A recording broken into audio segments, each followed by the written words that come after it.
اس وقت بھارت کے زیر انتظام کشمیر کے سابق عسکریت پسندوں کے ساتھ بیائی گئی درجنوں پاکستانی خواتین عملاً بے وطنی کی زندگی گزار رہی ہیں۔ ان خواتین کو کشمیر کے بھارتی حصے میں رہنے اور لائن آف کنٹرول آر پار سفر کرنے کے لیے کوئی دستاویزات جاری نہیں کی گئی۔ یہ پاکستانی خواتین بھارتی زیر انتظام کشمیر کیسے پہنچی اور وہاں کس طرح کی صورتحال کا سامنا کر رہی ہیں، جانتے ہیں سری نگر سے زبیر ڈار کے ساتھ یوسف جمیل کی اس رپورٹ میں۔ بھارتی زیر انتظام کشمیر کی حکومت نے 2010 میں بھارتی وزارت داخلہ کی منظوری سے ان مقامی نوجوانوں کی وطن واپسی اور آبادکاری کے لیے پالیسی کا اعلان کیا تھا جو 1990 کی دہائی میں عسکریت پسندوں کی صف میں شامل ہو گئے تھے اور لائن آف کنٹرول کے پار پاکستان کے زیر انتظام کشمیر اور اس سے آگے چلے گئے تھے۔ ان نوجوانوں میں سے اکثر نے وہاں مقامی خواتین کے ساتھ شادیاں کیں اور گھر بسائے، لیکن ان کی پاکستانی بیویوں اور ان کے بچوں کو آج تک بھارتی زیر انتظام کشمیر میں قیام اور یہاں سے سفر کرنے کی دستاویزات جاری نہیں کی گئیں۔ یہ خواتین عملاً بے وطن ہو کر رہ گئی ہیں۔ اپنی حالت زار کی طرف دنیا کی توجہ مبذول کرانے کے لیے ان خواتین نے حال ہی میں سری نگر میں ایک مظاہرہ کیا۔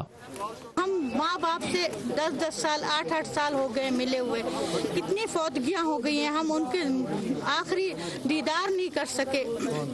ہم یہی چاہتے ہیں کہ یا ہمیں آنے جانے کے پاسپورٹ فرضی دستاویز آنے جانے کے دیے جائیں یا ہمیں واپس پش بیک کیا جائے۔ ہم نے ایسا کوئی بھی جرم نہیں کیا ہے، یہاں کشمیر میں آ کے ہمارے گھر والوں نے ہماری شادیاں کی تھی، ہم آئی تھی، تو پلیز ہمیں واپس جانے دیں۔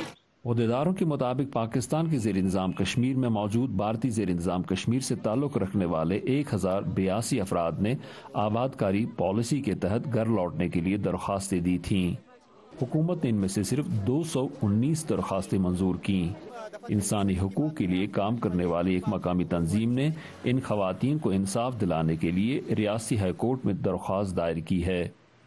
یہ جو فیملیز ہیں یہاں پہ، خاص کر جو ان کی عورتیں وہاں پہ دے ریگریٹ کہ وہ یہاں کیوں آئے، وہ ٹریپڈ ہو گئے، کیونکہ گورنمنٹ آرڈر جو ہوا تھا اس میں گورنمنٹ نے بیک آؤٹ کیا۔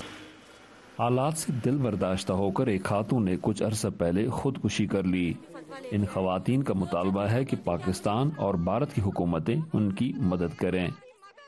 میں اپنی پاکستان گورنمنٹ، وزیر اعظم عمران خان صاحب سے، شاہ محمود قریشی صاحب سے، انصار برنی ٹرسٹ سے اور یہاں پہ مودی صاحب سے جو انڈیا کے پرائم منسٹر ہیں اور سشما سوراج صاحبہ سے یہ اپیل کرنا چاہوں گی، ہمبل ریکویسٹ کرتی ہوں ان سے کہ آپ اس مسئلے پہ غور کریں۔ بھارتی زیر انتظام کشمیر کی عدالت عالیہ نے ریاستی حکومت کا نقطہ نظر جاننے کے لیے اسے نوٹس جاری کر دیا ہے۔ پرویز امروز کو یقین ہے کہ عدالت اس انسانی مسئلے کو حل کرنے کے لیے کوئی نہ کوئی راستہ ضرور ڈھونڈ نکالے گی۔ زبیر ڈار کے ساتھ Yusuf Jamil, voice of America, Srinagar. Voice of America کی جانب سے کوشش کے باوجود بھارت کے زیر انتظام کشمیر کے عہدیداروں نے اس معاملے پہ رد عمل نہیں دیا۔